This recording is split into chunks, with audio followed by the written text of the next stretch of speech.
നമസ്കാരം. ആദ്യം തന്നെ ഒരു പ്രാർത്ഥനയിൽ തന്നെ തുടങ്ങാം. ഓം ഗോപായ നമ, ഓം ഗോപൻ സ്വാമിയായ നമ.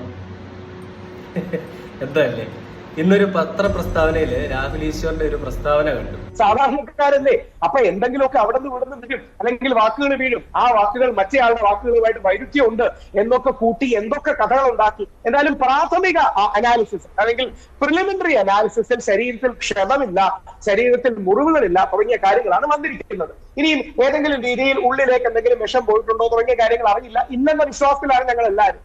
അഥവാ ഇല്ലെങ്കിൽ നമുക്കെല്ലാം അവിടെ പോയി ഗോപൻ സ്വാമിക്ക് ആ സമാധിക്ക് ഒരു പ്രണാമം അർപ്പിക്കാനും അവർക്കൊരു ആദരം അർപ്പിക്കാനും ഒക്കെ ഉള്ള ഒരു മഹത്വവും നന്മയും നമ്മൾ കാണിക്കണം. രാഹുൽ ഈശ്വറിന്റെ ഒരുപാട് ബഹുമാനമായിട്ടുള്ള ഒരാളായിരുന്നു ഞാൻ. പക്ഷേ ഈ ഒരു പ്രസ്താവന കണ്ടപ്പോൾ തന്നെ ആ ബഹുമാനമൊക്കെ അങ്ങ് പോയി കിട്ടി.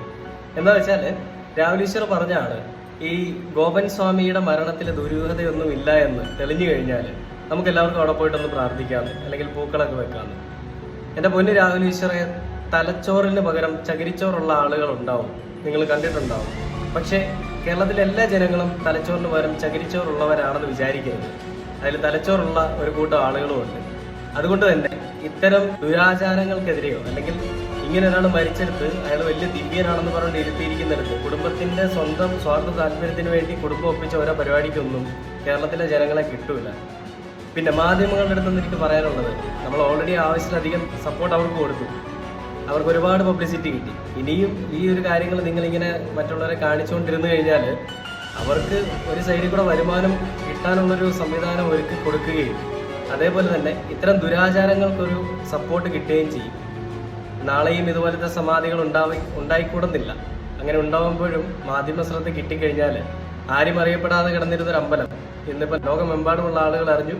അതിൽ കൂടി ഒരു വരുമാനം ഉണ്ടാക്കാനായിട്ട് കുടുംബം ചെയ്തൊരു നീച പ്രവൃത്തി അല്ലെങ്കിൽ വൃത്തികെട്ടൊരു പരിപാടി, അതാണ് നമ്മൾ ഈ കഴിഞ്ഞ ദിവസങ്ങളിലെ കണ്ടത്. ഞാൻ കഴിഞ്ഞ ദിവസം ഒരു വീഡിയോ ചെയ്തതിനകത്ത് കൃത്യമായിട്ട് പറയുന്നുണ്ട്.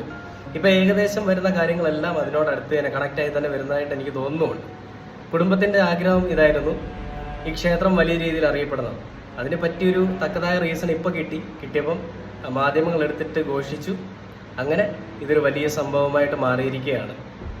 ഇനിയും ഇത്തരം ദുരാചാരങ്ങൾ ഇനിയും നമ്മുടെ കേരളത്തിലുണ്ടാവും. അതിനൊന്നും നമ്മൾ സപ്പോർട്ട് ചെയ്യാൻ പോകരുത് എന്നാണ് ഞാൻ പറയുന്നത്. അപ്പോൾ എന്തൊക്കെയാണല്ലേ നടക്കുന്നത് ഇവിടെ.